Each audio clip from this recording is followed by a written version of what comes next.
The scary stories will begin in 30 seconds. There's only 3 mid-roll ads in this video, one after story number 1, one after story number 2, and one more after story number 3. That way, you can enjoy the video without frequent interruptions. Just as a reminder, if you enjoy this video, please subscribe to my channel and hit the thumbs up. It really helps me out a lot. Now, let's begin.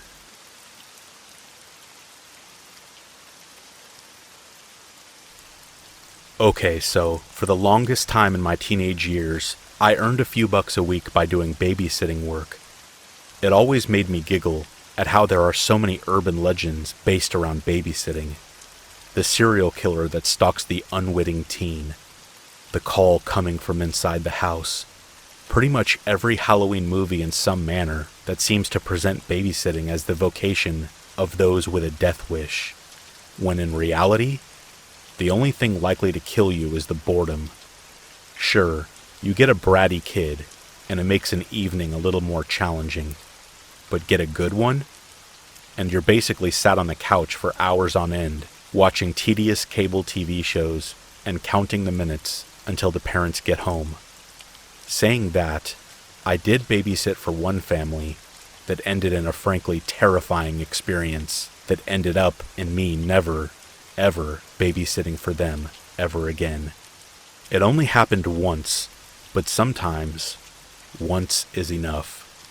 So I arrive at this big old house a few blocks away from my parents' house at around 6:30 one Friday evening. The parents of the kid seem charming, and the kid is one of the more adorable little tykes I have had the good fortune of minding. We go over a brief list of rules, what the kid is and isn't allowed to eat, how much I'll be paid, how long I'll be sitting for, that sort of thing. Then, the parents head out to whatever fancy party they had been planning on attending. All goes well for a little while. The kid wouldn't eat their carrots, but when I pretended they were delicious by taking little bites myself, they soon broke into a smile and pretty much demolished the little bowl of hummus we were sharing.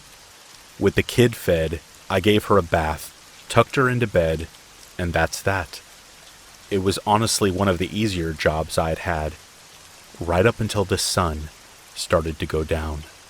So once the kid is asleep, I head downstairs to order a pizza on the parents' dollar. Like I said, they were perfectly nice and polite when we first met, and it's not often a job comes with free food. Pizza arrives pretty quickly, and I even tip the delivery guy a few dollars just to say thank you for being so fast. He's literally counting out the change in dollar bills when his head snaps to the side, like he's looking into the bushes at the side of the house. I ask him if everything is okay, peering out from the door to see what he's looking at. But there's nothing, just dark bushes. He says something along the lines of, guess I'm just tired, my mind's playing tricks on me. Laughs awkwardly, and then walks back to his car, while thanking me again for the tip. I didn't think anything of it. I mean, it was probably a cat or something, right? So I go back inside to eat, have a full-on carb overload, and end up just lying there on the couch, watching TLC. There were these big bay windows in the family's TV room, and I had drawn the curtains earlier to block out the glare on the TV. Only, I hadn't drawn them all the way, and there was a slight crack in the curtains that allowed me to see out into the dark front yard. At one point, my eyes were drawn to this little crack, and I could swear I saw a dark shape where streetlights were previously visible. I sit up, focusing my eyes on the shape, and wondering if it was my mind playing tricks on me this time, when it moved. I wasn't going nuts. I had been looking at someone, who was in turn looking at me through the big old windows. That's about when I started to freak out.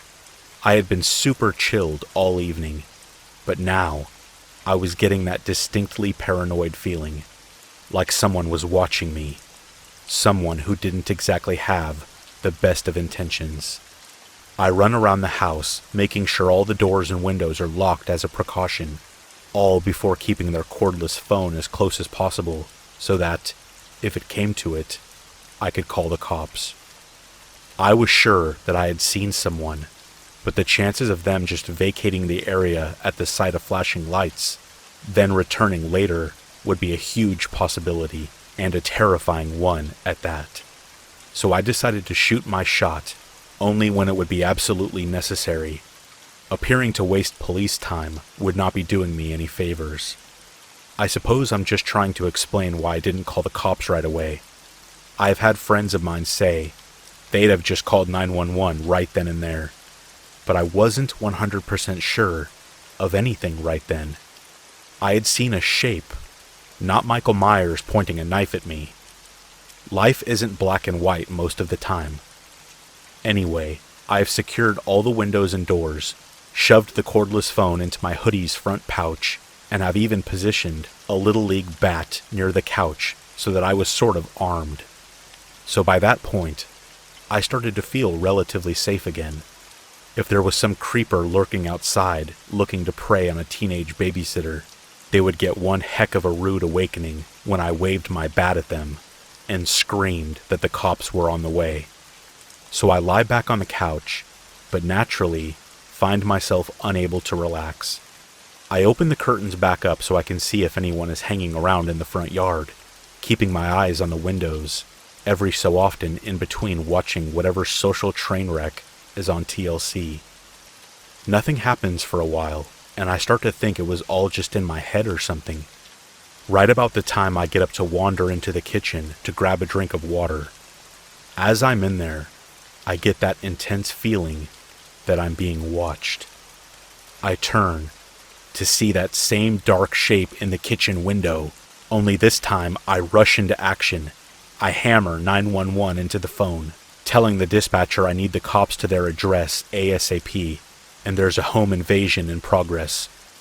I honestly don't know if it was the adrenaline, or I was just sick of thinking that whoever it was thought they could get away with stuff like this, but I just sorta charged. After screaming out that the cops were on their way, I ran into the TV room, grabbed the Little League bat, and just ran for the back door, which led out of the kitchen and into the backyard. What happened next is frankly astounding. As I ran at the guy, baseball bat in hand, ready to bash his brains in right there in the yard, I recognized him instantly. It was a face I had seen before, not long ago at all. It was the kid's dad. So, long story short, the dad of the kid I had been babysitting had, for whatever reason, decided he needed to see what kind of babysitter I was. So apparently, he drove his wife to whatever party they were heading to, turned back, saying that he had forgotten something, and then decided to watch me over the course of about an hour or two to see if I was worth the cash they were spending. Obviously, since no crime was actually committed, there was no one to charge. The dad offered me a sincere apology, even offered me double the cash just to finish the night up, but I refused. No amount of money could have persuaded me to stay. Needless to say, I was very selective with who I babysat after that.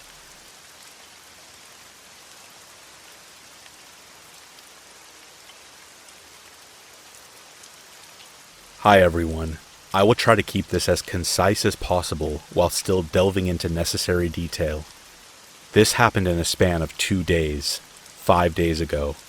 I am not sure if these events are connected. However, I am convinced they are. I am an 18-year-old male, 6'1", 190 pounds.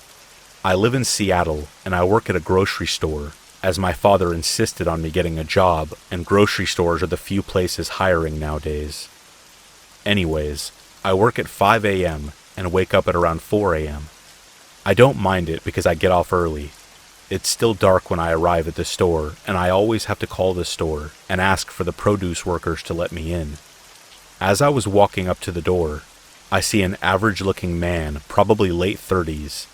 He doesn't work at my store, and clearly he was tweaking out, moving around in crazy motions. As I was waiting for the door to be opened, he was facing me about 8 feet away. not looking at me, but past me.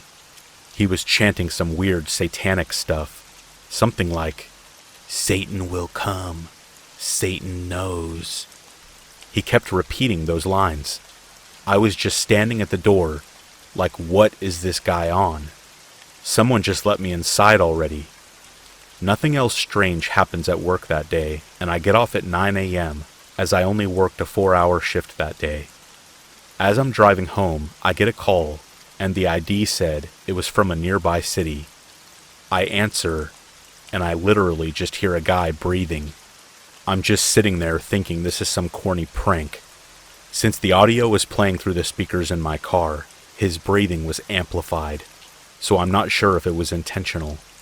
I read one time that if someone keeps you on the phone for long enough, they can get your IP address, although I am not certain of this. He then says my full name in the tone of a question, but also in a weird, strangely excited kind of way that made me feel extremely uneasy. This was very stupid of me to confirm it was, but I said, "Yeah, who is this?" And then he just pauses and hangs up. I realized a few hours later that he sounded exactly alike to the satanic dude from this morning, except sober. I get paranoid fairly easy, but this was a red flag and sent chills down my spine. I tried to call back, and the number was, you guessed it, disconnected. The next day I arrive at work with no troubles and leave at 9 a.m. I get home at about 9:20. I see my father's car in the driveway, as he is usually home at this time. The front door to my house was unlocked. I shouldn't think anything of this because my dad was home, right? I walk in, take off my shoes, and call out for my dad because I brought in his mail.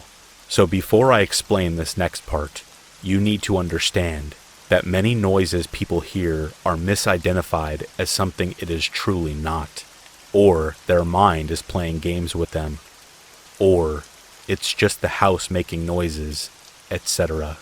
But there is a very specific noise that my parents' bed frame makes because it's wood, when someone is rolling around in it.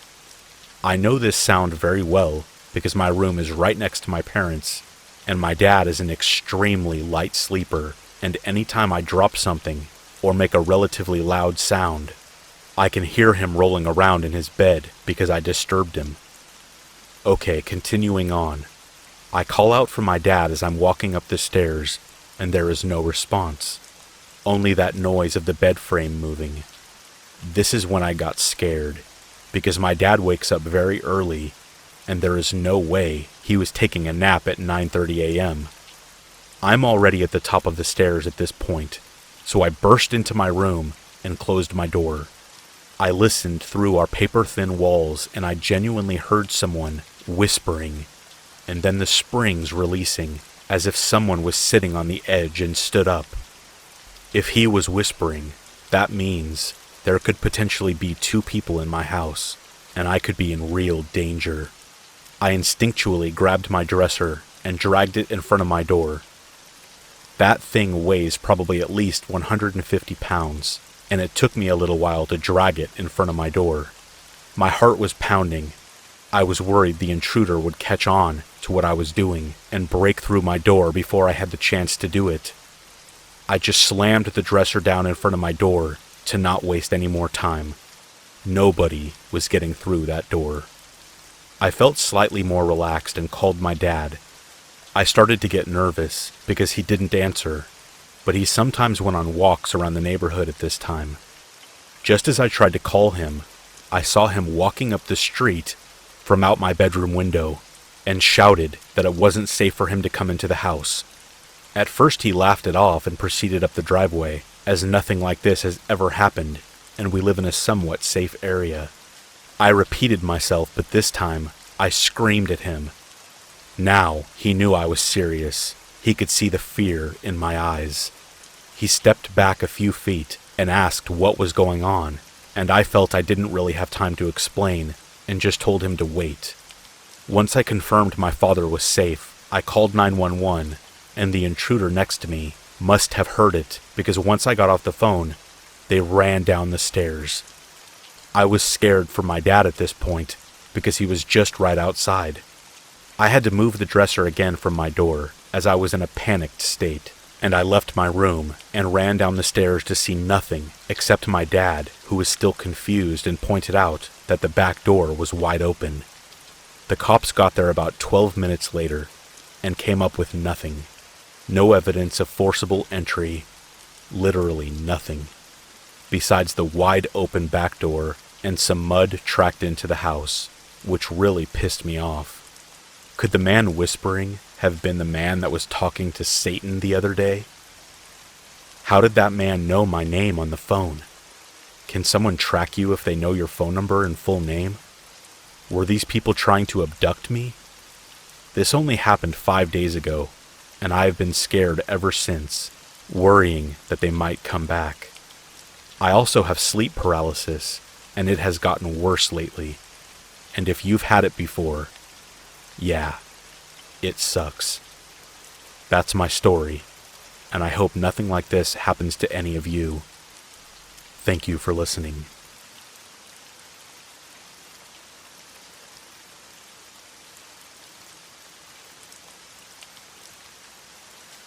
While I was going to college, I was living at home with my grandparents.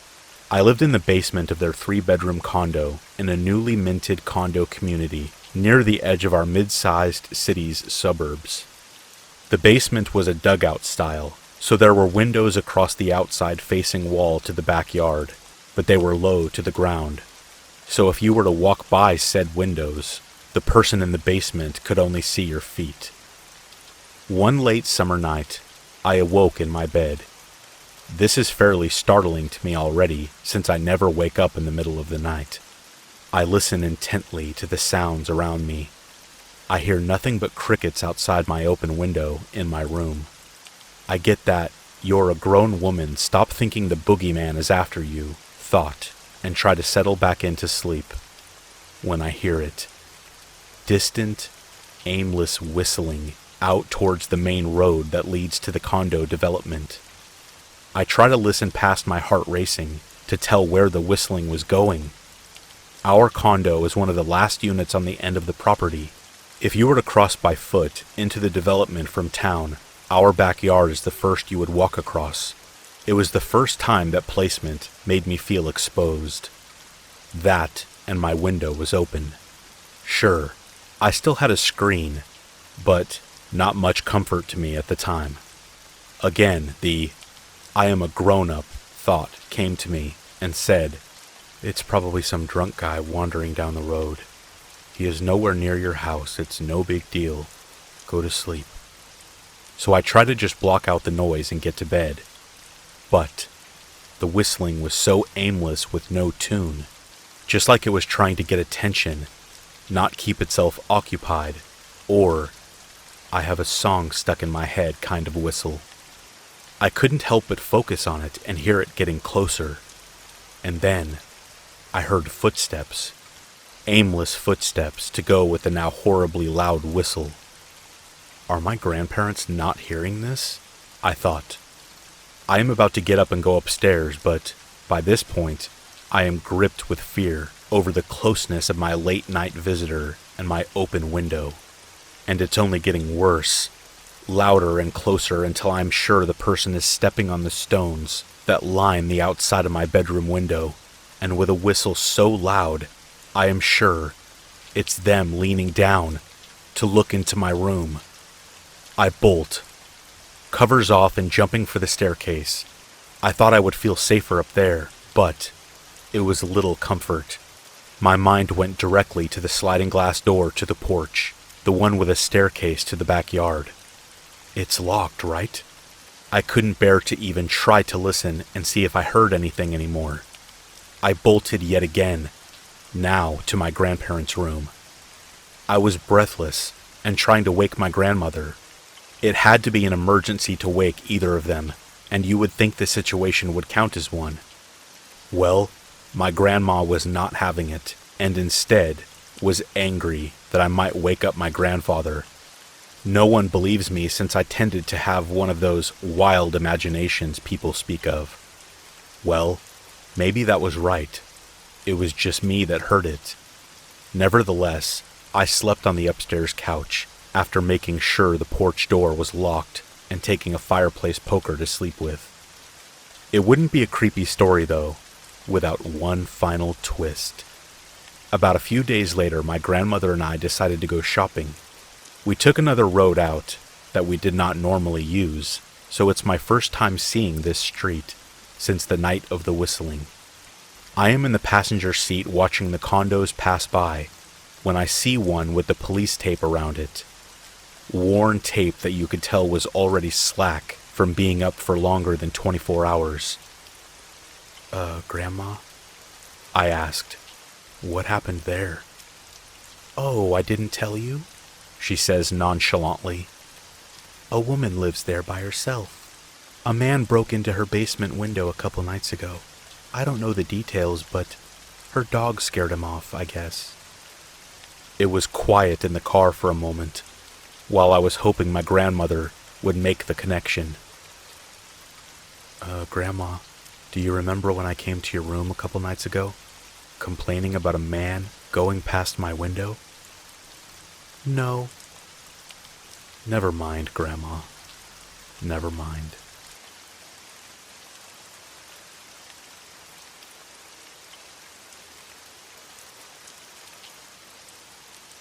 About 2 years ago, I moved into a new apartment. The walls were very thin, and because of the fire safety laws in my city, my bedroom had one window which led into the living room and none with outside access. The window will be important later. It was 3 bedrooms, one for me, one for the master tenant, and one spare, which at the time was rented out by a pretty friendly guy. Well, friendly guy had issues with his work visa and had to move back to Canada last minute, leaving us about 2 weeks to find another roommate. Our quickest and easiest option was Craigslist. Due to my work schedule, I had no part in the selection process, but was content when the new roommate moved in a little later. He seemed a bit off, but friendly. He was a very tall, large guy, but pretty quiet, and not someone I wanted to go out of my way to hang with, but was okay to be around and be cordial with. About 2 weeks into his move-in, the master tenant left for Hawaii, leaving him and I alone in the home for the month-long duration of his stay. For the first few days, things are normal. All of a sudden, about 4 days into the trip, I am woken up at about 8 a.m. to a frantic knocking at my door.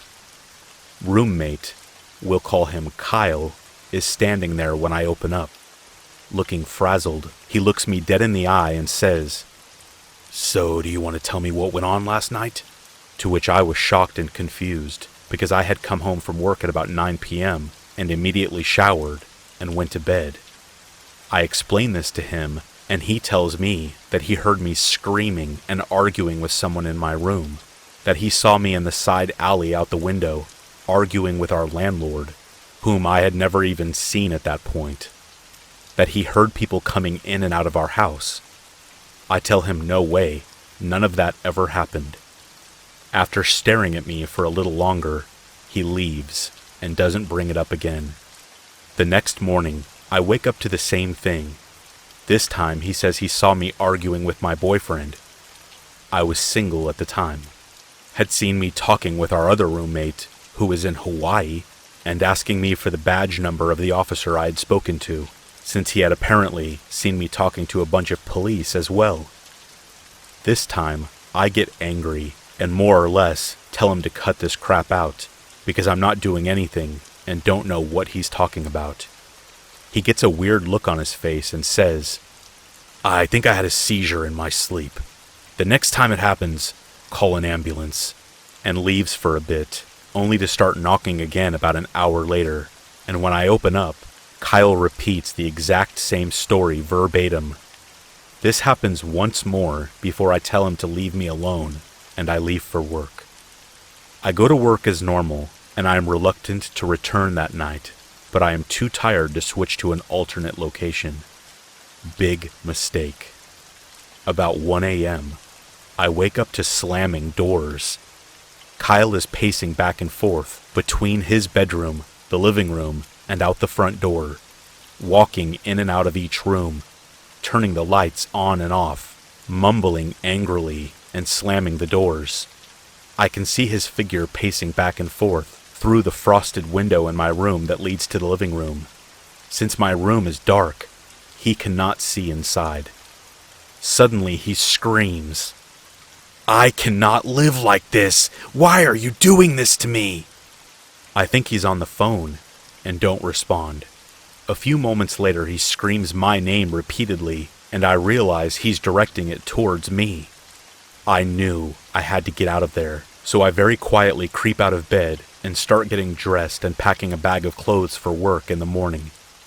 I'm almost done when he screams, "I hear you," and charges over to my room, slapping the wall next to my door, but not touching the door itself.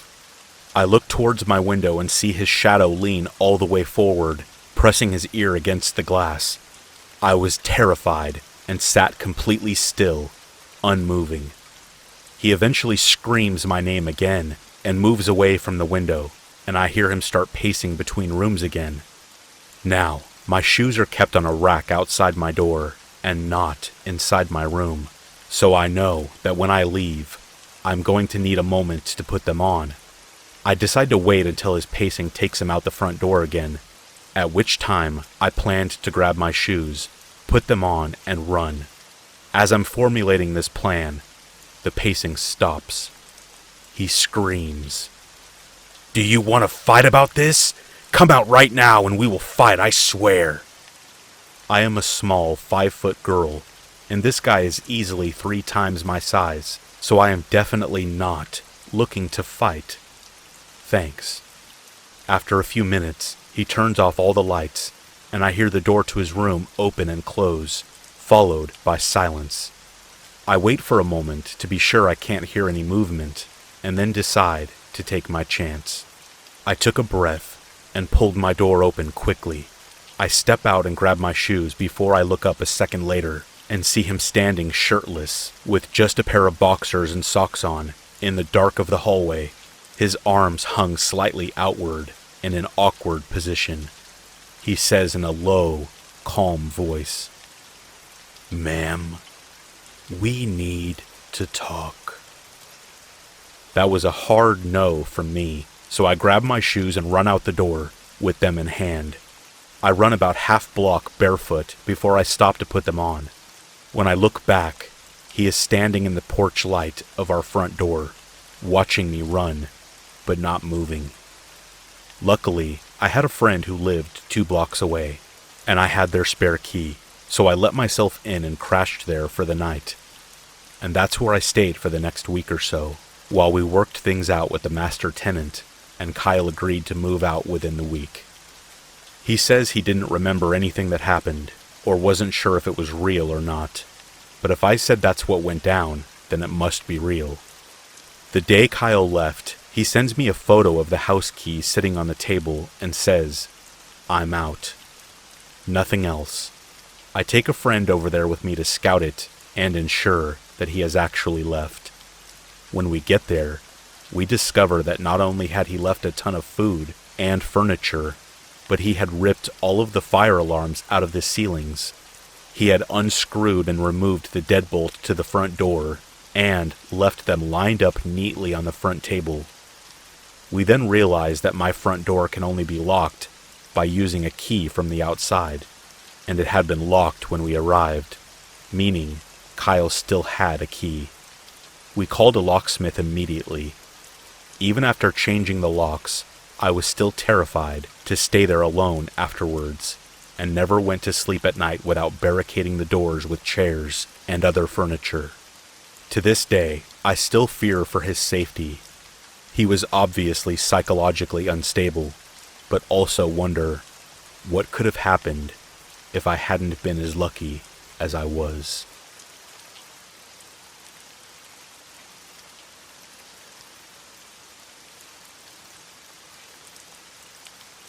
Being a big fan of horror stories and falling asleep to them, or just having them in the background while I do day-to-day things, pushed me and inspired me to share my own story.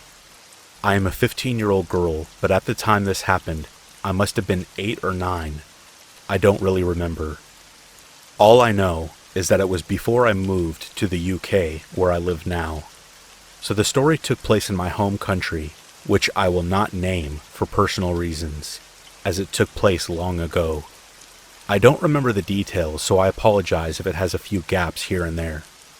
One night, around midnight, me and my older sisters were going for a walk down the street, just to talk and enjoy ourselves. We come from a religious family, so we weren't drinking or smoking, or any of the sort. We just wanted to chill a bit before going to sleep, as it was summer, and well, we wanted to make the most of it. Like most streets, our street goes onto a bigger one, which in our case was a small motorway. There, some benches were built as it was also a bus stop, and people tend to chill there, but since there was a woman sitting on the bench, we didn't want to disturb her, so we sat down on the opposite side of the street, on the pathway. We were minding our business, talking and laughing pretty loudly, when the woman stood up and started walking towards us. Now, like I said, we were talking pretty loudly, so I just assumed she wanted to tell us to keep it down or something, which is why I didn't think much of it. However, the closer she got, the more I got to see how she looked. Again, I might not remember it correctly, but the way I see it, she had long black hair covering most of her face, and she honestly looked homeless. My first thought was the creepy ghost girl from The Ring because of her hair. As she approached us, I moved away from her, and now that I see it, I guess it might have been rude of me to do that, but I was a young girl, and this image I created in my mind scared me. My sisters looked up at the lady, and she smiled a really creepy smile. I think she sat down next to me and just looked at me for a second before asking how old I was. Being the naive child I was, I told her, receiving a nasty look from my oldest sister, which must have been around 15 years old, and my other sister around 14. The lady smiled at me and said, "Well, isn't that adorable?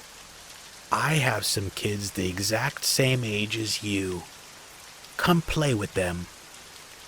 Even as a kid, I immediately knew that was creepy. It was midnight, and we were complete strangers. Who just asks a random kid if they want to play with your child? Anyway, I obviously said no, as did my sisters. At that point, we stood up and we were ready to walk back home, when she stood up herself, just looking at us. She pointed to her house, and that was the moment I really wanted to cry. She pointed to this house, and I was sure it was abandoned, which I later found out wasn't. But thinking it was, it of course freaked me out. She invited us to go now, and when we refused, she told us to come tomorrow when it's light outside. We still refused, as it's still really weird to invite strangers over to play with your kids, and me not knowing that house was actually occupied by someone, I was extra scared, thinking she could be a serial killer, wanting to lure us in so she can later do whatever she wishes with us. I don't know how 9-year-old me wasn't crying at this point, but I tugged onto my sister's clothes, begging her to just leave. Keep in mind, the whole time we were talking to this woman, she kept a big, creepy smile plastered on her face, as if it was carved in. When we finally had enough, my sister straight up told her no, and we booked it out of there back home. It was dark, and our street had no lights, so you can imagine how scared I was, even with my sisters there. They were faster than me, and I was scared they would leave me behind. It was one of the scariest moments of my life. When I brought this up to my sister a few days ago, she informed me the house wasn't abandoned, which is how I found out. But put yourself in my position. Even if it doesn't sound that scary, it terrified me enough to be popping up in my mind from time to time, even 6 years later. As a child, that must have been the most terrifying experience of my life.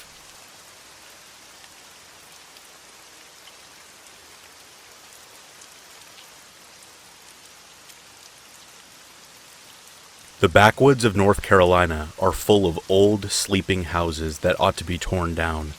They dream only awful things. I grew up in a very, very small farm town with a population below 150 or so people. I won't name drop the town for obvious reasons, and even if I did, you wouldn't find anything to write home about.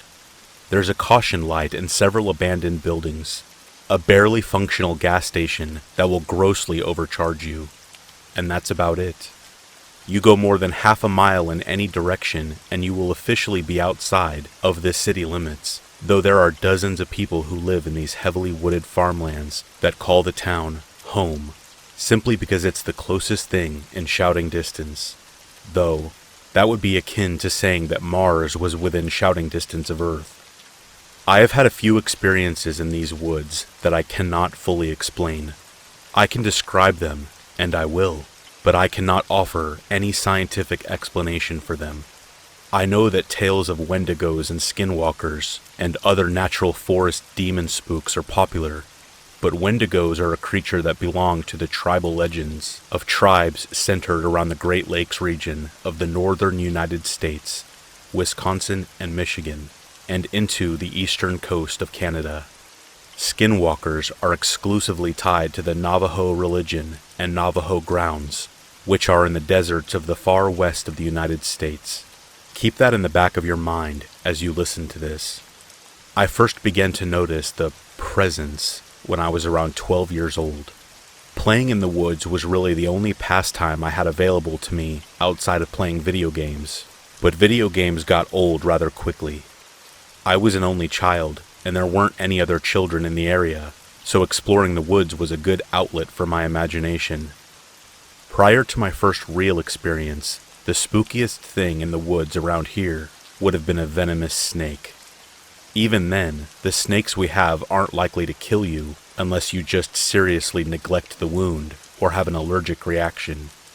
Aside from them, the largest predators we have are coyotes, which are mostly afraid of humans, and the rare cougar that happens to be passing through, which is so infrequent that it isn't worth worrying over. So the first day in question was a normal summer day. I was out hiking, collecting rocks, building forts out of sticks. You know, the standard things a 12-year-old boy does. It was about sundown, and I wasn't quite ready to head home yet, when I noticed something was off. During the summer in North Carolina, the woods are anything but quiet. You have a cacophony of sounds: cicadas, crickets, frogs, birds. There's a whole chorus of wildlife that all wants to be heard. Heck, you may even get the occasional coyote pack howling or bobcat screaming. The point of this is that the woods are far from quiet, and sudden silence in the woods in these times is not an accident. But that's precisely what I noticed. All of the noises had stopped. I could hear the wind between the mixture of old growth and pines, and I could hear the distant babbling of a creek.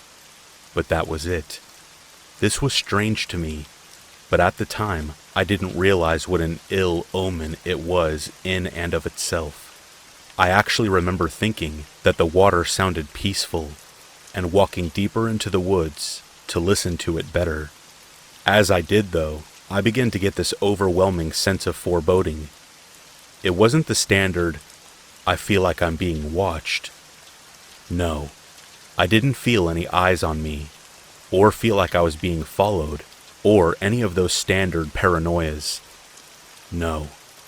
This was like, have you ever stayed at a party? You know, you get there at 9, and now it's 2 a.m., and suddenly you realize that you don't know anyone who is still there? You also didn't see this new guy come in, but he's glaring at you, and come to think about it, so was that girl in the kitchen. You've overstayed your welcome, and it's probably time to go. That's exactly what it felt like, even if I lacked the metaphor to express it at the time. The air itself felt heavy. Everything in my mind and body was screaming at me that I needed to leave, that this place was not mine anymore. It had been fine in the morning hours, but now? This was the domain of someone, or something else, and I wasn't welcome. I remember feeling as if the trees were warning me, leave or else. So I did. Initially I walked, but by the time the sun had begun its descent and the sky had begun to darken in the twilight, I was jogging. I never broke into a full-on sprint. I don't know why, but I felt showing too much fear was a bad idea. Eventually, I made it back to the road and looked back to the woods. I didn't see anything, but that's when the feeling of being watched set in. I felt that there were eyes just beyond the tree line and out of sight, and they were staring right back at mine. I went home and pushed the experience out of my mind as best as I could. From then on, I made it a point to always be out of the woods by dark. I should note that there were several times after that I wound up in the woods at dusk, but did not have this feeling return. There weren't any special circumstances that seemed to summon it. Just sometimes things were fine. Others, I all but sprinted for civilization. I didn't have any more overt experiences, however, until years later. I don't know what the catalyst was, but the activity ramped up dramatically in a year's span. The first experience like this was in October of 2018, and since then, the woods have gone from a home for the occasional unsettling experience to a place of actual danger and terror. I went camping with some college friends of mine during the October in question. In total, there were just 3 of us, and we were mostly roughing it. We had a tent, but we chopped our own firewood and all of that jazz. We camped pretty deep in the woods. It was dark by the time we were fully set up and had finished cooking. We ate, and then we proceeded to get very drunk.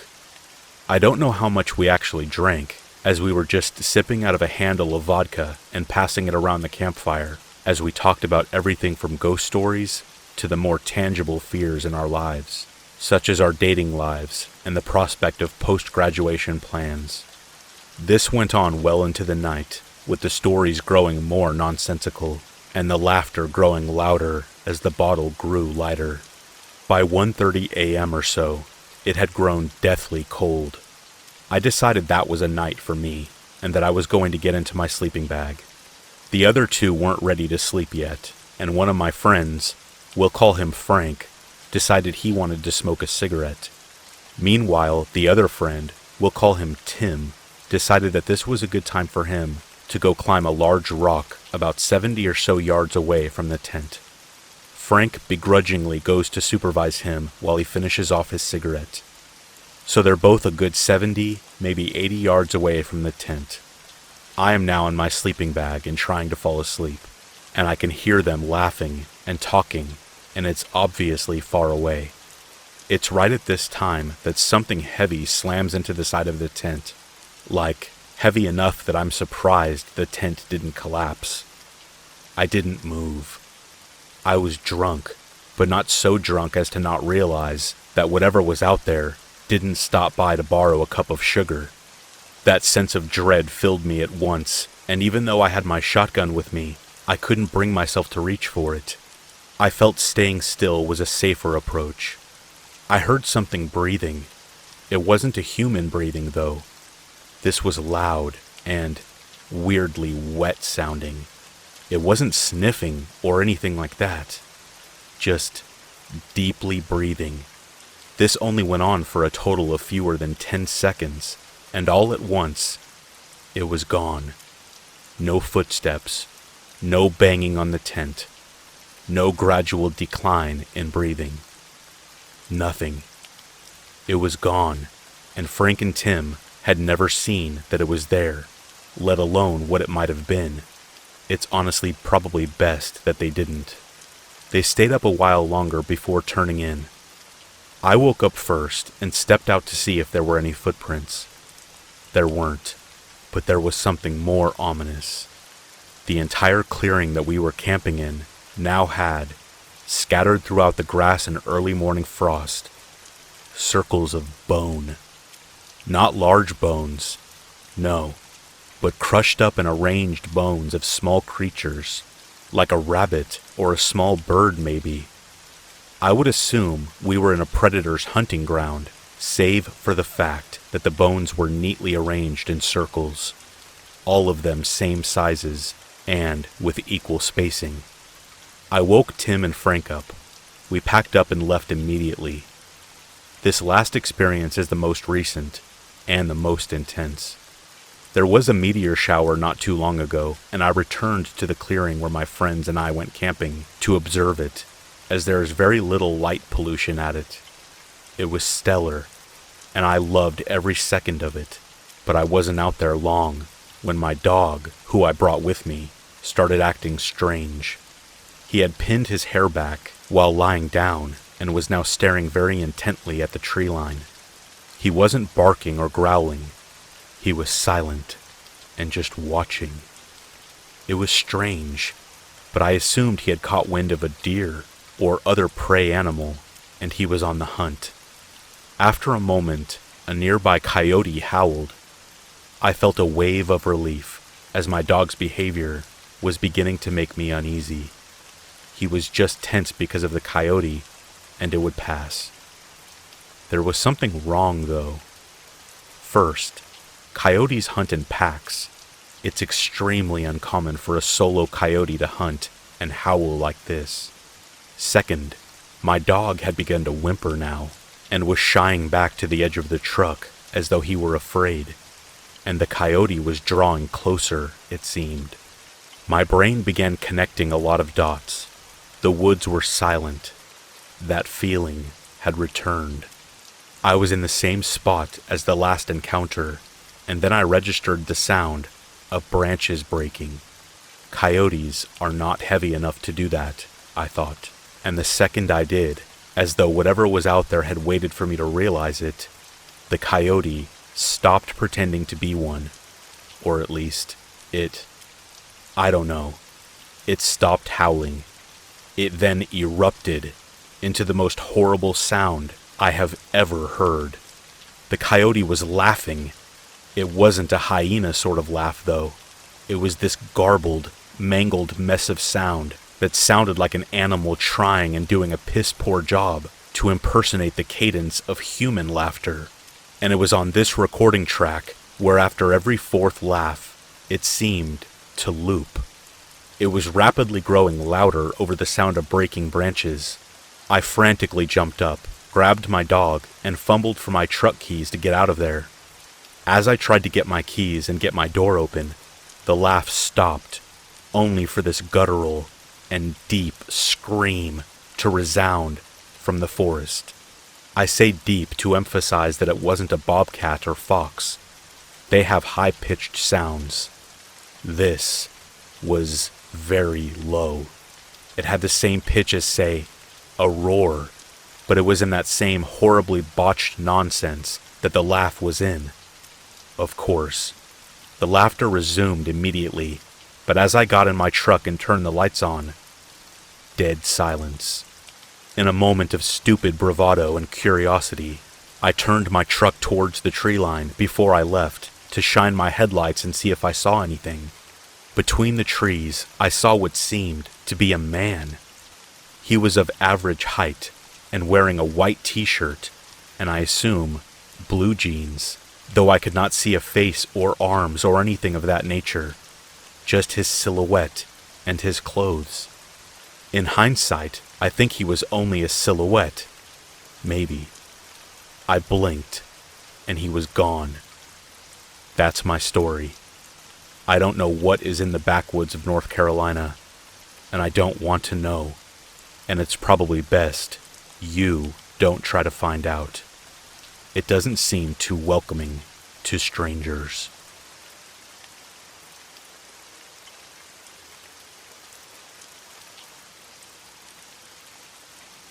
Everything started with me and a couple of my buddies hanging out at my place. For the sake of this story, I will name my two friends Michael and Lucas. Basically, everyone got pretty much wasted from drinking too much cheap bourbon Michael had brought with him. It was around 2 a.m., when Lucas, still a bit drunk, suggested we should go and explore the abandoned insane asylum. For context, we all live together in the same small town. There is not much going on there, but when you drive about 15 miles on empty back roads, you should come across the old mental hospital, which has been vegetating ever since it was abandoned in the 1960s, due to unknown reasons. Back to the story. So since there was really nothing better to do, we all agreed to make the drive. We grabbed our backpacks, some water, 3 flashlights, and a big hunting knife for protection. Lucas also brought a couple of graffiti cans for obvious reasons. Yeah, he was into that stuff at the time. The drive was relatively unspectacular, with the exception that Michael almost ran over a rattlesnake laying in the middle of the road. When we arrived, the sight of this huge asylum, just standing there for all these years, made me feel a little uneasy. But my doubts quickly evaporated, as Michael and Lucas were already going around the place looking for an entrance. We finally found a window that was not completely boarded up with beams, and then crawled headfirst through the small opening. I quickly got on my feet and let my eyes get adjusted to the darkness that completely surrounded us. We powered up our flashlights and began wandering through the corridors with rooms on either sides. The walls were pretty much all covered in graffiti, so Lucas suggested that we should look out for a basement entrance with the intention of finding a free spot for his graffiti. After a 30-minute search, we finally found the basement entrance.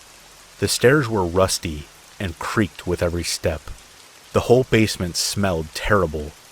Lucas quickly disappeared down a long hallway with rooms on either sides, Michael and I keeping pace behind him.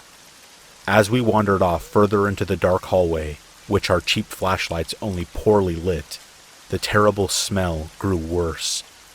I can only describe it as a mixture of vomit and rotten eggs. What struck me as odd was that all the walls were pretty much clean. Unlike the site of the first floor, it almost seemed like nobody has ever made it all the way to explore the basement level.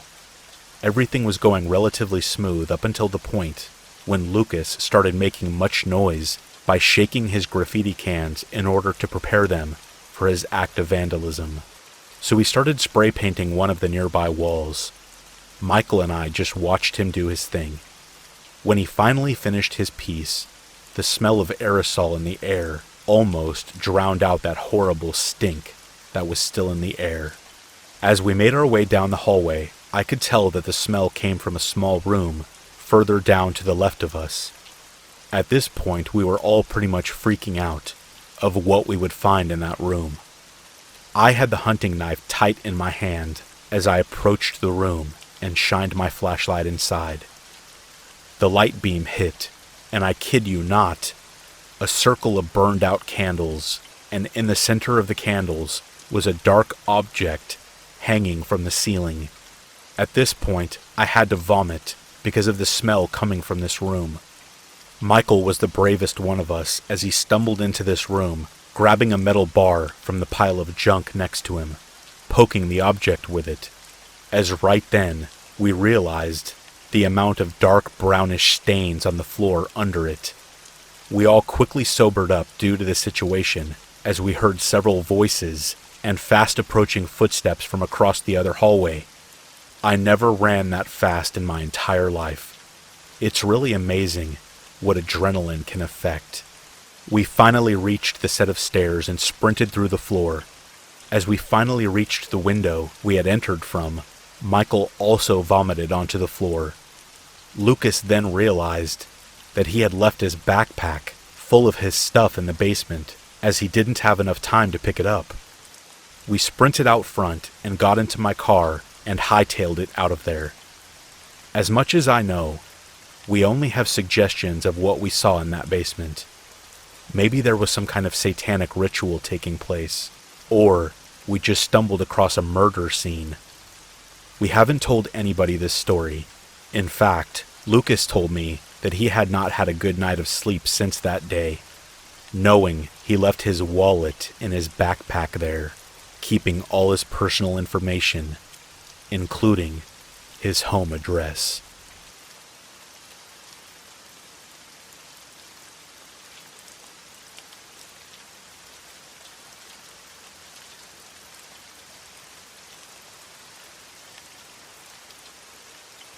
Every single night, for my entire life, I've had sleep problems. Where a normal person could hit the pillow and be asleep in a few minutes, it's always taken me several painful hours. Unless I go to bed early, I end up only getting a few hours of sleep every night if I'm lucky. Over the years, it's taken a toll on my mental health and physical health. I have hardly any energy throughout the day. I struggle to communicate properly, and just keeping a job is a struggle. I always tell myself it's my fault, that I need to try harder. Whenever one of my relationships break down, or when I lose another job, I blame myself. It just doesn't feel right to blame some sleeping disorder.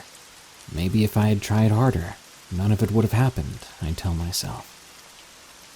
Well, on to my experience. This happened when I was 7 years old. It was an experience that probably worsened my condition. My family had recently moved to a new town, which meant a new school for me once again. At that time, I had moved every year since I had turned 4. I guess I was used to it. Watching my mother and father load and unload boxes are some of my earliest memories. I thought it was normal. Meeting new kids at school and getting along with them, only to be lifted away to a new place, never seeing them again.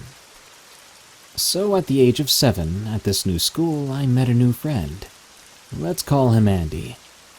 Andy was in my class, and Andy loved video games, much like myself at the time. I was basically fused to my Game Boy, which helped me through a lot of moves and road trips.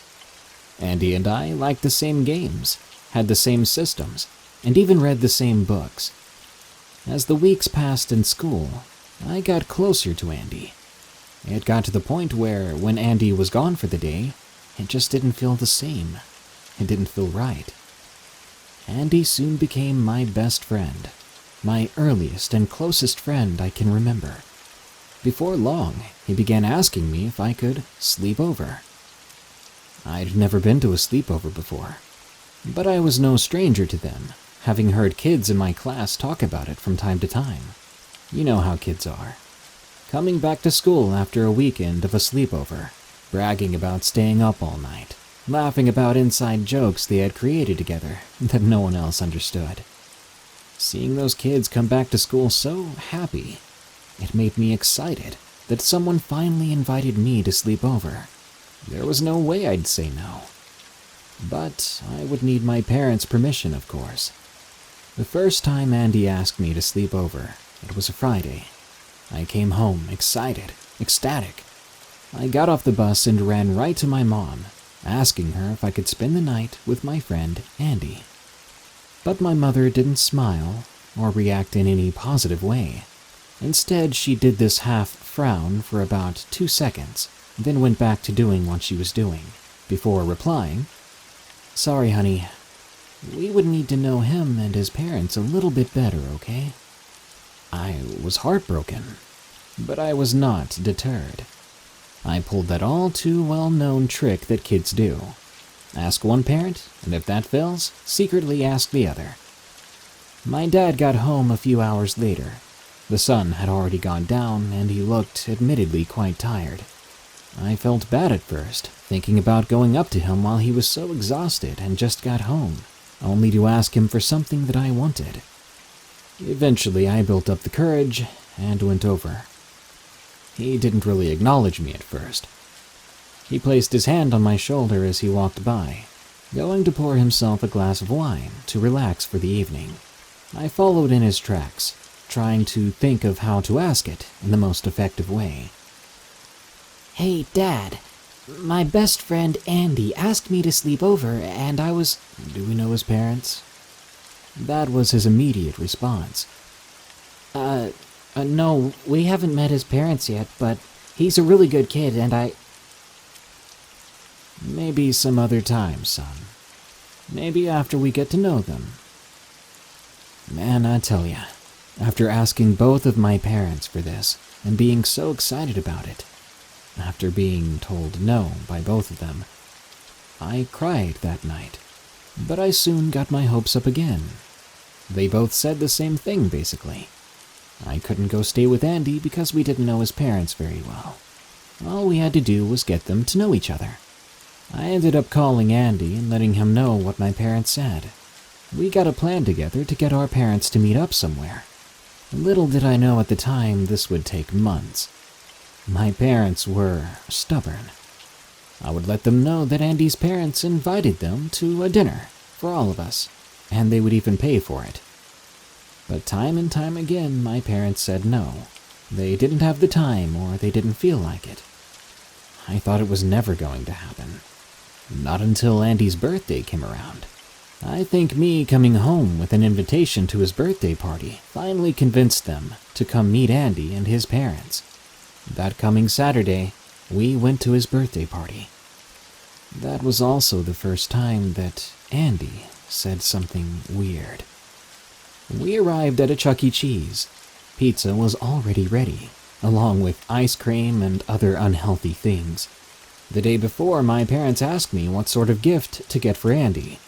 I told them not to worry about it. I'd hand-wrapped a copy of Pokemon Yellow for him. It was actually my copy. It still had my save data on it. It was the only game of mine he never owned, and he was jealous of the Pokemon I had on it. So I thought it'd make the perfect gift. That day was so much fun. At one point that day, we decided to pull our tickets together. I can't really remember what we tried to win that day. I think it was some sort of giant stuffed animal or scooter or something, but I can't be sure. Probably because we didn't have nearly enough tickets to win. The whole time I kept a close eye on my mom and dad. As often as I could, I would try to nudge them into talking to Andy's mom and dad. Soon they were having a long conversation together, and when I overheard Andy's parents themselves ask if I could come over to stay the night with Andy, my mouth went wide open. There's no way they could say no now. And I was right. When the party wound down to a close a couple of hours later, I hugged my parents goodbye, and we were on our way to Andy's place. It was on the car ride there that Andy said something strange. I remembered asking him if I wanted to stay up all night, and he said no, almost right away, nearly interrupting me. He explained, almost nonchalantly, that I wouldn't like staying up late, that it's best we do not stay up a second after midnight. When I asked why, it was the first time I'd seen him even slightly upset with me. I quickly replied with a never mind. I also took a moment to get to know his parents better. They were Christians, went to church every Wednesday and twice on Sundays, and they were farmers and owned lots of land, which probably explains why it took us an hour just to get to their house. My family had always lived in the suburbs, so driving longer than 10 or 15 minutes to get to someone's home was bizarre but exciting to me. Passing by a couple of miles of trees was interesting. I had never been the type of kid to play in the woods, but I was soon to get my chance. As soon as we pulled up in their driveway and parked, Andy basically dragged me out of the vehicle. He wanted to give me a tour of the place. He showed me the tire swing, where some wasps had built a nest inside the tire, and he got his first wasp sting. I winced at the thought of an insect biting or stinging me. He showed me the log forts he was building out in the woods, which consisted of little more than fallen branches leaning on trees, piled with leaves. But you know what? I thought it was the coolest thing in the world. After a quick 10-minute tour of the outside, we went in, and he kept asking me if I wanted to camp outside tonight. Camping was another thing I'd never done before. I said yes, and we both begged his mom and dad if we could stay outside and camp in the yard. They said yes, under the conditions that we keep some bug repellent, and we keep the tent out of the woods. We then dragged all the camping equipment we could outside, and set it up a little too fast. Admittedly, I don't think either of us really knew how to set up a tent. It came out wobbly. But it stood up, and we could crawl inside, so that was good enough for us. We then ran inside after Andy convinced me that I should try a s'mores. We made a little fire pit, roasted marshmallows and chocolate, put them on graham crackers, and with one bite, I was hooked. At a certain point that night, Andy needed to go fetch more firewood from the wood line, and I went in to fetch more graham crackers. Once inside, I went to ask if I could grab more graham crackers. It was his mother I found first. She replied with a smile. "Yeah, go ahead, but make sure you don't get yourself sick out there. It is the weekend, though, so I don't mind you guys staying up as long as you want, okay? But if you're tired at church in the morning, that's your own fault." I smiled and thanked her, then walked away. Once I rounded the corner, I paused for a moment. She was okay with us staying up all night, so why had Andy made a deal about it? I grabbed the graham crackers and raced outside. Andy was already back at the fire pit, stoking the flames, munching down on a marshmallow. I ran over to him and placed the graham cracker bag on the ground next to the Hershey bag. "Hey, I've got good news," I said. Your mom said we could stay up as late as we want, even past 12. Right away, Andy looked upset. No, we have to go to bed by 12. We have to be asleep by 12. I told you that. I frowned, confused, and I apologized. After a few awkward minutes, the night went on as normal.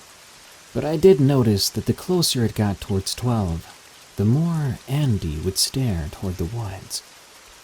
I asked him what's wrong, but he simply said that he liked watching for deer. But that didn't explain why he looked so worried while he watched. I didn't question him about it again that night, though. By 11:50, Andy was tucking himself into his sleeping bag in the tent, telling me to do the same. Without a fuss, I listened.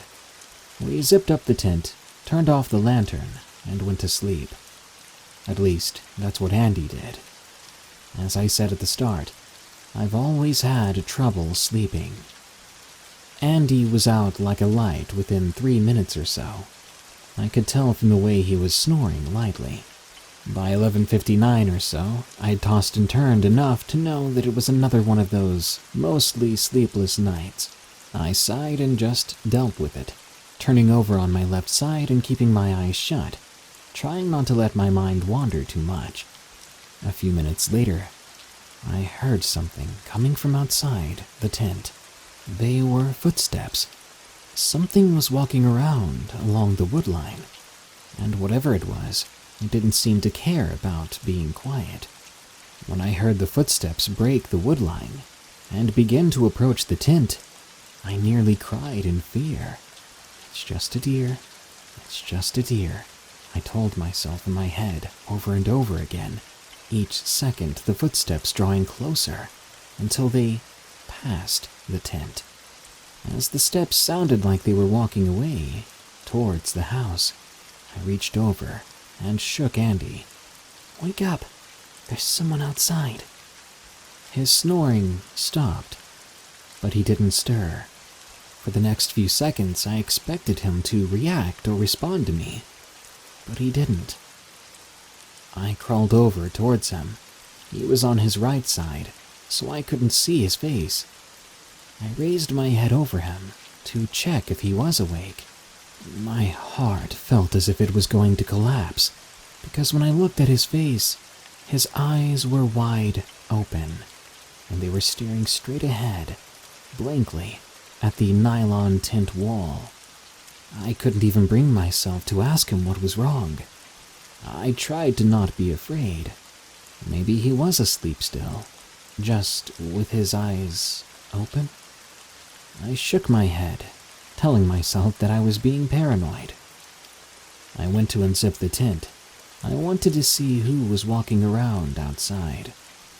The moment the metallic zipper sounded, Andy, without moving, spoke. "What time is it?" I stopped what I was doing and searched for Andy's watch, which he took off before going to sleep. I found it next to him, and I read it. 12:04, I answered. Then Andy said this. Stay in the tent. The way he said that, it chilled me to the bone, so much so that I nearly listened. But knowing that I would be up all night, forced to listen to what was walking around out there, I had to peek out and see what I would be dealing with. My best friend didn't understand because I hadn't told him yet that it took me hours to go to sleep if I went to sleep at all. He didn't understand that I wouldn't be able to handle not knowing what it was outside. So I didn't listen. I unzipped the tent, yet Andy didn't say another word. I poked my head outside, but as the tent was facing the woods, that meant the house was directly behind us. So I crawled out further until everything waist up was outside the tent. Then I was able to peek around the corner. There I saw Andy's front porch. His parents left the light on, so we'd have some source of light besides a fire or lantern. I scanned the surroundings for about a minute, but I didn't see anything weird. There was no movement, but from that angle, I couldn't see the left side of the house, as the tent was taking up most of my view on that side. So I resituated myself, bending my body to the opposite side of the tent and peeking around that corner. From there, I could see the darker side of Andy's house, where his bedroom was on the second floor. The little square window to his bedroom was right there. I looked around for another minute or so, and still did not see movement. I was seconds away from pulling my head back into the tent. When I paused, there was something there that didn't really make sense. A silver or gray-looking pole right in front of Andy's window, not even an inch away from the house. He had shown me his room earlier in the evening. I remember looking out that window, and I do not remember a pole being right in front of it. Besides, why would they build a pole so close to the house, let alone blocking the view of the window like that? I observed that weird structure, looking up, then down, until I realized what I was looking at was not a pole at all. A pole does not have 2 legs, 2 arms, and a head. Its limbs were like rods coming out of it, so perfectly thin and proportioned, as if each inch of it was industrially made. One of the rods, perhaps an arm, was next to the one that appeared to be its head. I then realized the reason I hadn't seen it move was because it seemed to be staring into Andy's window. This tall, unnaturally shaped and unnaturally thin creature was looking into the glass, and I was standing there outside with it, now too afraid to breathe or move. This thing was so perfectly still that I was still able to try to convince myself that it was some natural or man-made object, and that the dark of the night was making it look like something it wasn't. But the horror of the situation was certain when a coyote call came echoing from the woods behind me, or rather in front of the tent, and that pole or rod-like creature twisted around and faced the woods. I yanked my head away from the corner of the tent, out of its sight, as quickly as I could, dreading the fact that my small movements had made the tent material ruffle up a bit. I prayed that it hadn't heard me. This 2-story tall, thin thing. My inner voice spoke in my head, repeating incomplete sentences, making excuses for my fear. Just a nightmare. Just a dream. Not awake. Not real.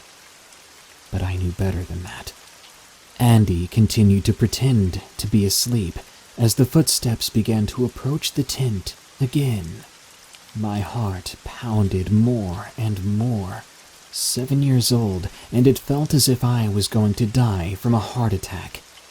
I lay back in my sleeping bag, silently. I closed my eyes, and I hoped beyond hope that that thing didn't come for us. I was on my back, eyes completely shut. The footsteps stopped right beside the tent. I'd been so scared to make a noise that I didn't even zip up the front of the tent. I kept my body like that, stiff, eyes closed, lying on my back, for at least 2 hours, waiting to hear the noise of that thing walking back into the woods, waiting for something that made me realize that none of this was real, and that everything was going to be okay. Imagine that. 2 hours in the dark in a tent outside, eyes closed the entire time, and not hearing anything else. Things being silent that long, it gives you a sense of security. Maybe that's why I felt as if I needed to open my eyes then, just to see what was going on. If it was outside still, perhaps the porch light would allow me to see its silhouette somehow. But when I opened my eyes, facing the top of the tent from the inside, I saw a smooth, dark gray rod parallel with the ground, parallel with me. That thing's head had reached inside the tent and was staring down at me. I never expected to get myself this close to it, but now that it was only inches away, I could see the throbbing red veins underneath its gray skin. Yes, red veins. I could see that its rod-like structure was in fact fleshy in texture. It even glistened somewhat with whatever light from the porch made it through the tent. I tried to search for an eye, but the closest thing to a face I found was a very thin and nearly unnoticeable slit right in the middle of the upper part of the rod. It seemed to vibrate a bit as well. I could not close my eyes anymore. I could not breathe even. How long had its head been in the tent with us, I wondered?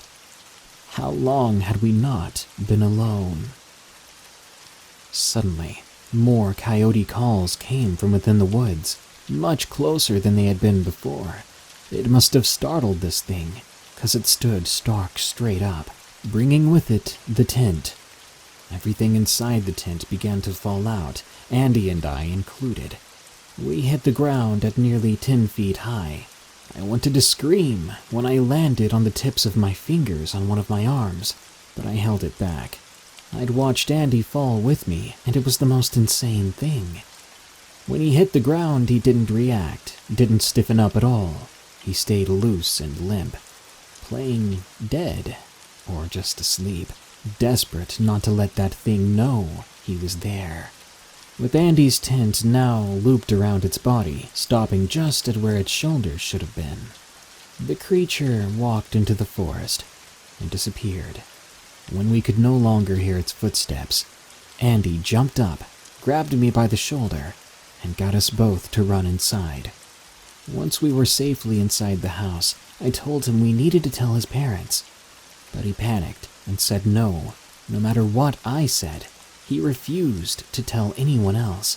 He apparently had plenty of excuses as to why we couldn't do that. They wouldn't believe us. They'd never let you come back to stay the night. My parents would never let us talk again. Things like that.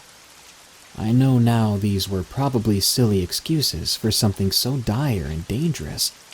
But as kids, our friendship seemed to matter more than anything. I was convinced that he was right. If any of our parents knew about this incident, they would never let us hang out again, and I wasn't going to let that happen. We didn't sleep that night. I could tell Andy was tired, but he wanted to stay awake with me after I finally explained my sleeping problem to him. We were exhausted in the morning, and it didn't take long for his mom and dad to notice that I was babying my fingers. I explained that I had tripped up the steps and fallen on them. So they bandaged them up for me, and called my parents to come pick me up so they could tend to my injury. As you could probably guess with my parents, they were not at all happy getting their son back, injured. Turns out all the fingers in my hand except for my thumb were broken. And despite no matter how much I pleaded, they told me that I would not be allowed over there. That was the first and last time I got to spend the night with Andy. As was now usual with our family, we ended up moving at the end of the school year, but Andy and I made the best of it. We had fun, catching up on the new games together, sharing our theories as to what that creature was. He even told me that that thing had been visiting him for a long time. That's why he was so adamant about going to sleep before 12, because that's when it came. Usually, it would be at his window, tapping at the glass, and he would ignore it. Eventually, I asked him why he felt brave enough to camp outside with me, knowing that that thing might come by. He explained that having a friend over made him feel brave, made him feel safe, and he figured that if we stayed quiet, the thing would just go away. And I'll give him credit for that. He was right. That creature had only been looking in his window until it heard me moving around in the tent. Andy and I tried to stay in touch after I moved. For the first year, we made regular phone calls to each other. But regular phone calls turned into infrequent phone calls, which then turned into no phone calls. Now, I haven't heard from him in decades. I hope he's doing okay, and I hope him and his family moved too. Anything to get him away from that thing. We'll never know what it was, but I do know this. I have a sleeping problem, and after that incident, it had never been worse.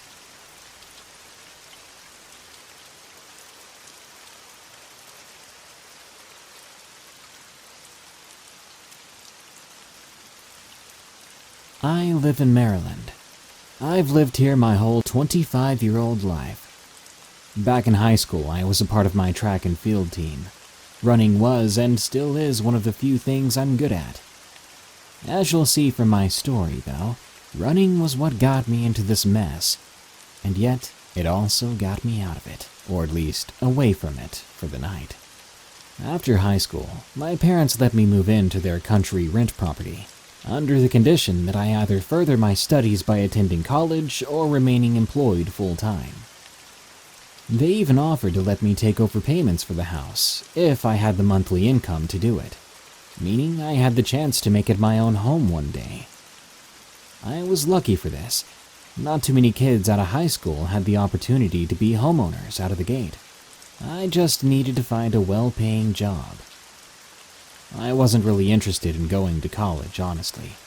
I never really figured out what I wanted to do or be. So I thought I'd go to college one day when I was ready and had stable finances. My parents' rent house was located on a long dirt road through miles of pine and oak trees. It creeped out a lot of my friends that I had over, but I never really thought of the place as creepy at first. To me, it was really serene. Waking up for a morning jog and hearing nothing but birds and bugs, it really got me pumped for the day. And coming home at night for a brisk run after dark was almost better. Now, a week or so after moving in and keeping my tradition of running alive, I began to take notice that I wasn't so alone out there. I would do my runs along the dirt road, 2 miles in and 2 miles back, according to my Fitbit. The morning run was always solitary. I didn't seem to have a neighbor for miles, so I never saw any other walkers or cars passing by. But some nights were different. On occasion, on the way back home, I would sometimes pass by a man in a hood and a badly bent back. He'd be walking along the opposite side of the road, going the other way. The first few times I passed him, I would nod or wave, but I never received anything in response. I didn't mind. I took the hint. Some folks just don't want to be bothered. After about a week, I simply gave up the communication. Even so, I continued to keep an eye on him every time I saw him. Out there, almost alone, but always trying to keep myself occupied, it gave me something interesting to do. Observing him, trying to learn as much about him with the fleeting seconds I had with him those nights. I gathered some things about him. For one, he seemed to have a limp, and it almost seemed like it got worse every time I saw him. Also, I believe he carried something under his cloak. I thought it was a walking stick or something, but I never saw or heard it hit the ground. About a month into living at the place, I woke up in the middle of the night to the sound of screaming coming from the woods. For a moment, I assumed it was one of those weird waking dream things. But after I rubbed my eyes and looked around, I heard it again. I stood up and faced my window, peering out. It was coming from the direction of the dirt road, for sure. A woman's scream. I threw on my loafers and ran outside. For a while there, I thought that would be the last of it. I didn't hear the sound again until I was reaching for the doorknob to head back inside. The moment I heard it from behind me, chills crept over my skin like freezing, biting ocean water. I was very sure then it was a woman's scream. Grabbing my cell phone, I dialed the police and reported what I'd heard. Within the next couple of hours, a police cruiser drove down the dirt road and into my driveway slowly. An officer stepped out while another officer remained in the car. The one that approached me verified that I was the one who reported the sound. Then he let me know that they would drive up and down the road for a while in case they saw anything, but so far there was nothing out of the ordinary. I stayed a couple of hours, but the police didn't come by again. I was told by the operator earlier that the region did have the occasional bobcat, and reports of strange screams often ended up being bobcat cries. As I didn't know any better, I left it at that. Over the next month, I managed to land myself a job at a local but well-to-do tech shop. Because it was local, they didn't require a degree. They had me put together a computer, then solve a list of 20 different common problems with a different computer. I passed, and they gave me the job with a guaranteed full-time position and $3 raise after 6 months. That meant I'd be 6 months away from taking over payments for the house. I was incredibly excited, and it meant that I'd be able to quit the fast food job I'd been working. A few weeks later, everything seemed to be going well. My runs were as enjoyable as ever. Better money was already coming in, but to be honest, I was starting to feel a bit lonely out there. I'd been seeing the hooded man on the road as usual, still limping, still carrying something around underneath that old, tattered cloak. After the screaming incident, I did feel a bit wary of the man, but that had long since passed. In fact, I'd begun to feel more and more, sorry for the guy. If I was lonely after a couple of months out here, he must have been well beyond lonesome.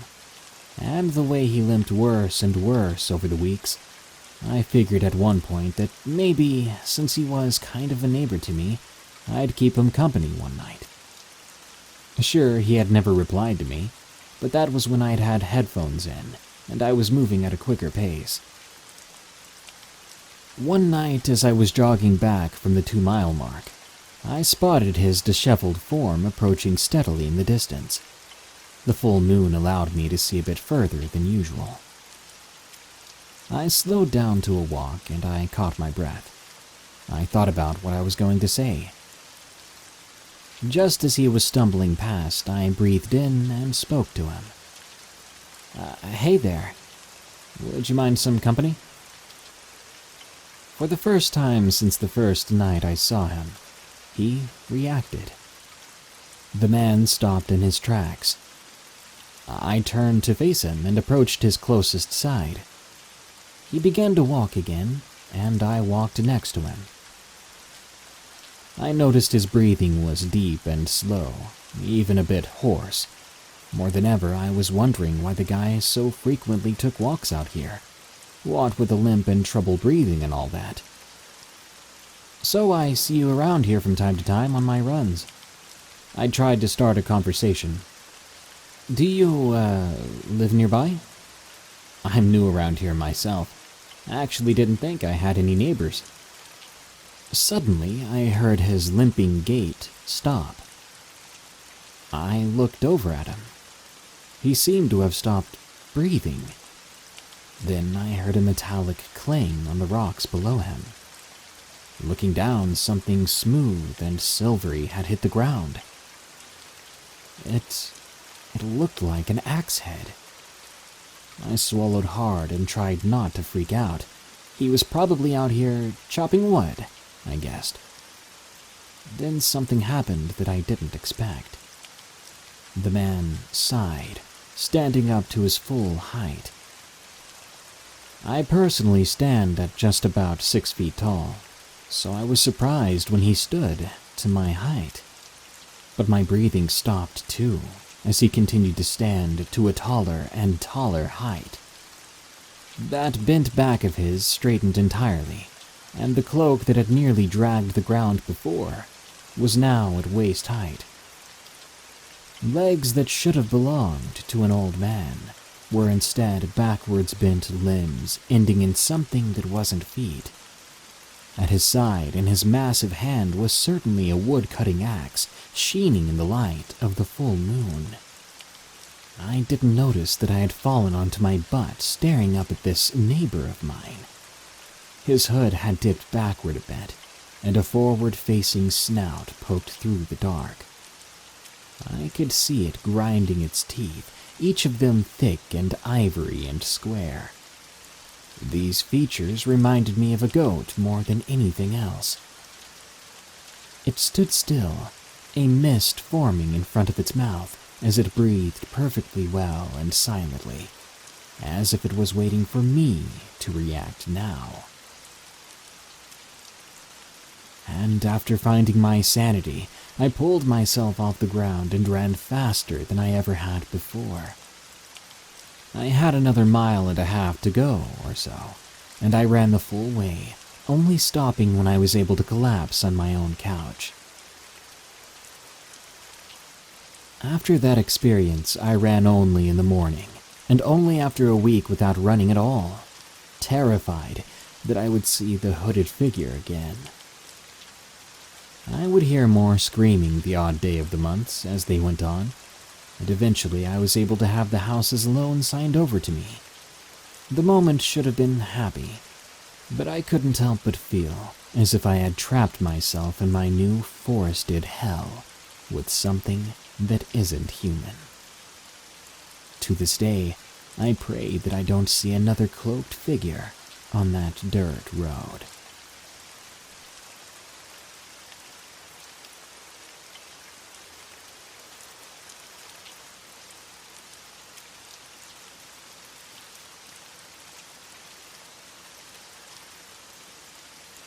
Wendell was a panhandler near my college. I always gave him my change when I had extra. Usually I keep a hard rule not to give money to individuals because I give it to known local charities instead, where I can be sure the money is going to be to a specific cause. This one panhandler, though, he always sang opera music, quite beautifully, all things considered. Even though it was clear he was begging for money due to poverty and homelessness, not busking for tips, I always thought it was admirable that he was trying to perform a service in exchange for money, and I don't like carrying coins, so I gave what I could. It wasn't much, barely $1 each time. I could occasionally strike up conversation with Wendell even if I didn't have any money for him. He liked to make students laugh with funny impressions or jokes. He was a bit older. I'm an undergrad. He was probably 40s to 50s, so we'd mostly make quick chats about the news or the weather or whatever, nothing too deep.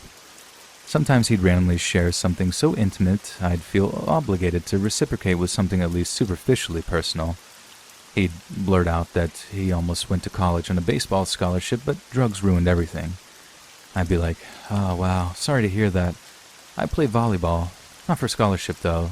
See you around." Once Wendell called me over while I was walking with a professor, my advisor, and I didn't want to be rude, so I went over just to say a quick hello and introduce my advisor. When we walked away, my advisor was pretty clearly horrified and asked why Wendell knew my name.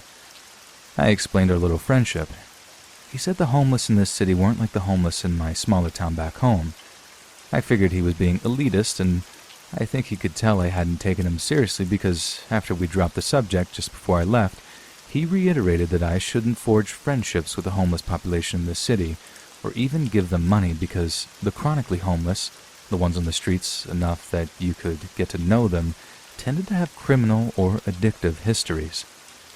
I was surprised because my advisor is usually pretty progressive and compassionate, so I appealed to him with, "Wendell's a victim of post-capitalist society," and all the other things I had learned in his very own classes, but he wasn't having any of it, basically saying however Wendell became chronically homeless, now he was, and I should act accordingly.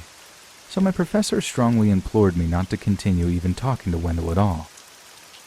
I kind of shook my head thinking, okay, boomer, and if anything, felt fortified by the warning, like it was a confirmation that I was a radical doing the right thing, leading a new path, breaking down barriers, bettering society. I got closer to Wendell and shared more about my life with him. But the very next time I talked to Wendell, he was really irritable and distant, and I wasn't sure why, until he said, "So your boyfriend, you two live together or what?" And I had no idea what he was talking about. I said, "What boyfriend?" And he responds, "The guy I met from yesterday you were walking down the street with." And I laughed, explaining it wasn't my boyfriend, it was just my academic advisor. Then all of a sudden he wasn't irritable anymore. He was as chatty as he'd ever been. I probably should have taken that as a red flag, but I didn't think about Wendell much at all then. I only saw him once or twice a week and only for a few minutes. It was around then that Wendell started bringing me gifts. I'd pass him and he'd have a flower for me or a metal machine piece. I never refused because I figured it was a means of preserving his dignity when accepting money, like with his opera singing. One of my roommates did remark on the flower once, and when I explained it, she said it was weird. I thought she was also being elitist and that I was enlightened, bridging the class divide, and superior to her neoliberal paranoia. I mean, come on, it was just a flower. My advisor clocked all of this and brought it up with me again a while later, saying he was worried I was being manipulated. I tried to tell him about Wendell's opera singing and impressions and how he even almost went to college, but then I remembered the reason he lost his baseball scholarship, and I stopped short. Looking at it through that lens kind of made me reconsider the whole thing. I thought about what my professor had said. Sparing the details, we did talk for like half an hour, and I finally connected the dots that Wendell did have a history of drug use, and he did sometimes mention how a previous girlfriend, overreacting to something he'd done, had derailed his life besides the drugs. So I decided maybe I should think about distancing myself a little. But very shortly after, the pandemic hit and classes went virtual, so to save on rent, I went home to my parents' house. Still in that state, but not near campus at all. About 3 weeks into being home, I was watching a friend's Insta story when I heard Wendell singing opera in the background, and I thought, I forgot about him. I hope he's doing all right. And that was that. I kept watching different stories. Later that night, something about the story kind of stuck in my gut. It had popped in my mind a few times subconsciously, and I'd ignored it. But it kept coming back, so I decided to go and watch it again. That's when I realized my friend's video wasn't from our college town. It was from my much smaller hometown, which is nowhere near my college. That freaked me out a little, but I figured everyone moved when the pandemic hit.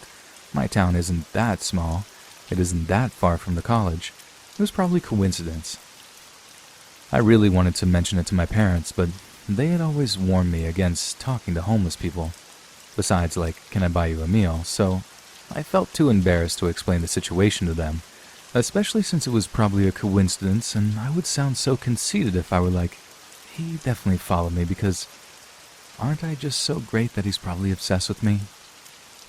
We have a type 1 diabetic in the family, so we took quarantining very seriously. I figured I'll never see him anyways. I'm not going out anytime soon. Doesn't matter where he is. And nothing happening. Well, one thing. A girl from my high school who also ended up in my college called me and, in summary, said, "This is going to sound really weird, but I feel like I should say something. I was downtown and a beggar asked me about you, like, specifically you. He knew you were on club volleyball. He knew your major. I didn't tell him anything, but I just thought you should know." I was pretty alarmed at first because how would he know I knew this girl? But once we talked, I learned that she had been wearing a sweatshirt from our college, so I thought about it and decided he probably saw that sweatshirt, figured she might know me from college since we were both from this town and was just trying to find out how I was doing. I thought it was sweet. Also a little weird, but he was a little weird. That was part of his charm. I thanked her, but told her not to worry about it. Besides, I wasn't in town much longer anyways. I decided to go live back near campus. It was impossible to get my coursework done with my whole family around all day, so I went back to campus a while later. Didn't think about Wendell at all, until I saw him back on the same corner just a week after I returned to campus. Okay, even though I knew at the time that something was wrong, I stopped giving him money, stopped talking to him, but I was so humiliated by how high and mighty I had been insisting that nothing was wrong and everyone else was paranoid and elitist, that I decided not to tell anyone what I had noticed. I was already barely leaving my apartment, never going on campus, and his usual spot was right by campus. I felt bad about potentially hurting his feelings and reading too far into the situation, but I figured he'd get the message, and better safe than sorry. After finals, I decided to visit my brother, in a different state. His roommates had moved, leaving an extra bed, so I drove up to his place to celebrate the end of the year and get away from it all. About the 9th day in, I was woken up way earlier than usual. When my brother isn't working or in school, he sleeps until about noon, to the sound of my brother talking at the door. I got up to see what was going on because we weren't seeing anyone. We stayed totally quarantined. His state was being hit hard. My brother was talking nicely to someone outside through a crack in the door, but when he turned, he looked royally angry at me. He turned back outside and said, "Hold on here." Closed the door, and despite the other guys protesting, but I couldn't hear what he was said exactly. My brother immediately got in my face and whisper yelling said, "Mom and Dad are gonna kill you." I had no idea what he was talking about, but my first thought was the cops had come to arrest me for something. It was the only logical thought I could generate first thing in the morning. The only thing I could imagine being arrested for was my fake ID, which I only even used to get into concerts, and obviously none lately, so I was really in shock. But my brother was still going, as best I can remember, because I was panicked at this point. He was saying, "And I'm gonna kill you. This is so not cool. You didn't even ask. I wouldn't even have said yes anyways, but you didn't even think to ask?" I realized that didn't align with being arrested, so finally I was like, "What are you talking about?" And he said, "You're dating a 40-year-old guy? Older? 45 maybe?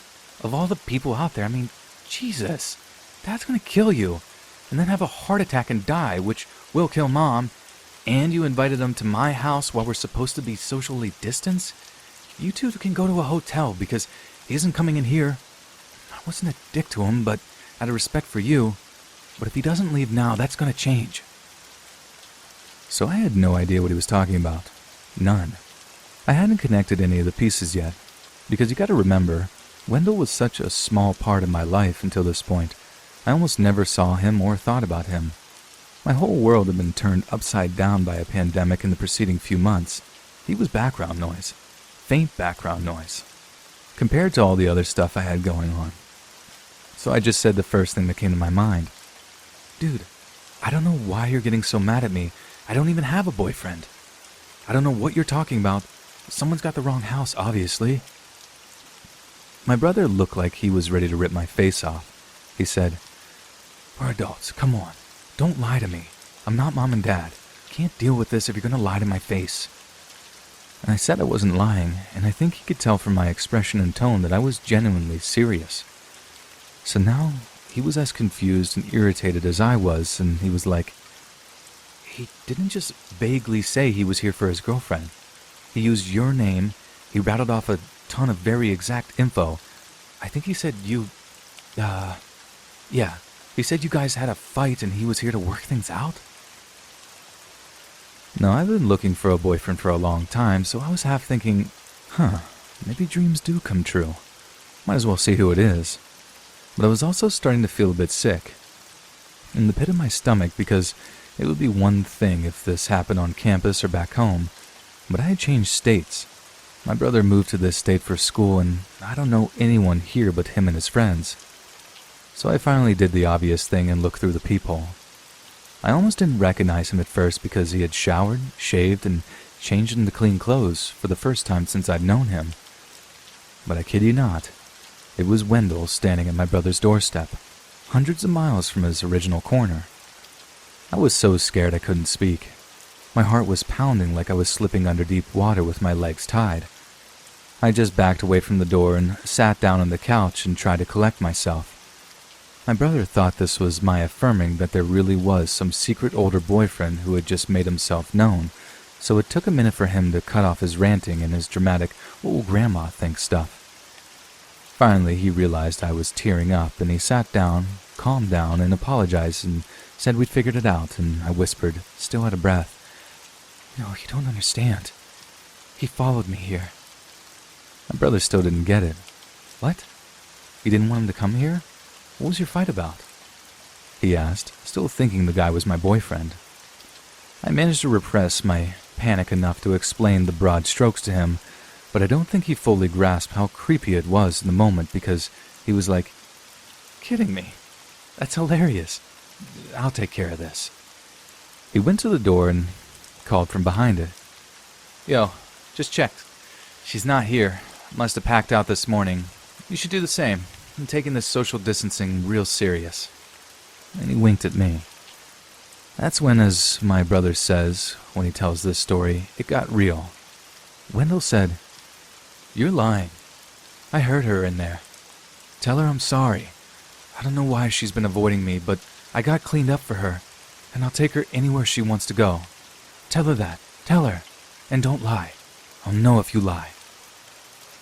That rubbed my brother the wrong way, and he said back, "Bro, you're not taking her anywhere.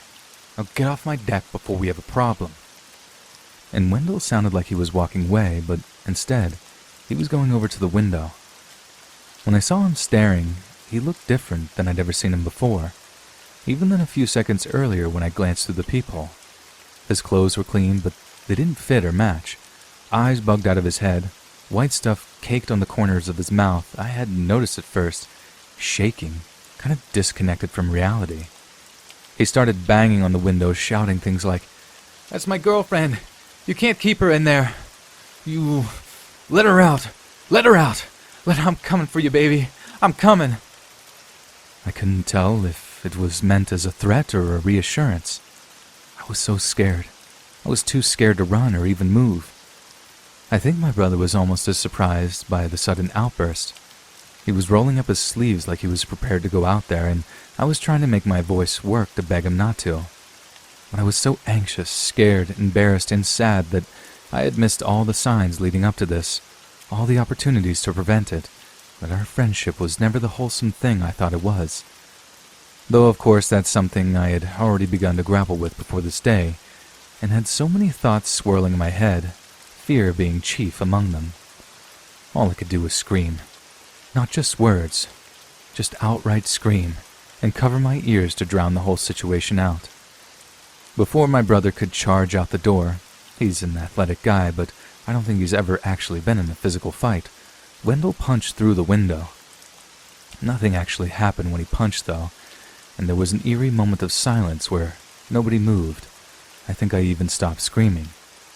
But when he pulled his hand back, everything went to chaos. A fair amount of blood started spurting out when he pulled his hand back through the glass. The things he was shouting started to make even less sense, along the lines of, "Look what you did to me. This is a test.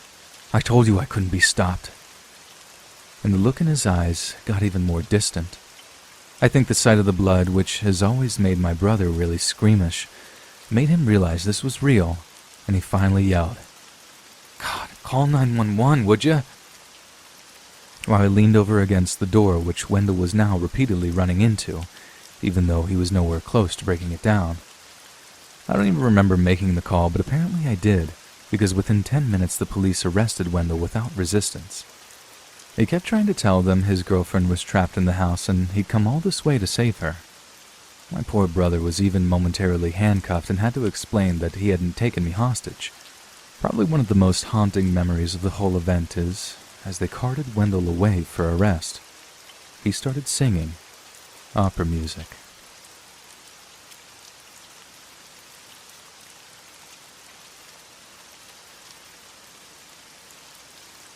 So about 5 years ago, I, a 26-year-old male, set out to travel the world. Being straight out of college had left me in debt, ever more desperate for any job I was overqualified for and generally depressed. I felt isolated and alone in my small town in Washington and found the only way to get out was to travel. My high school buddies suggested I look into woofing and volunteer as a way to travel cheap, and so I did. The way it works is quite simple.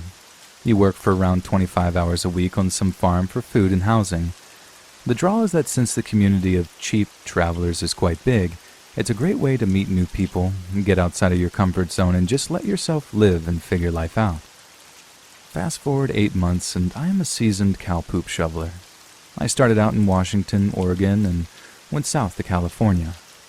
There I was able to save some money. I was paid under the table for some extra work and was now faced with a decision: where to go in the world. The excitement of being able to purchase a ticket to almost anywhere in the world got the best of me, and on the advice of my dumb hippie volunteering partner, I chose it at random. I went to a randomizer website and clicked the country button. Georgia. The country of Georgia. To say I didn't know anything about it was an understatement, but the fear of the unknown made it exciting and exotic somehow, and so I did it. I purchased a ticket and started browsing for a farm that could host me. There were few options, and most were remote and hadn't even an internet connection. I messaged every single one, because few ever responded, and got a response from one farm on top of a mountain. The pictures showed a traditional Georgian stone house with a large garden out in the back, a family with several cheerful children, grandparents having dinner, animals. It seemed warm and inviting. The description was written in good English, and the requirements for work seemed reasonable. I was excited. After I flew into Tbilisi, the capital, I followed the directions that they have sent to locate the farm, which wasn't an easy task.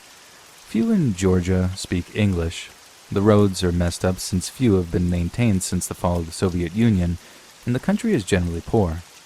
It took me around 20 hours of Soviet buses and taxis, weird serpentine roads and paths to get to that desired blue pin on my map.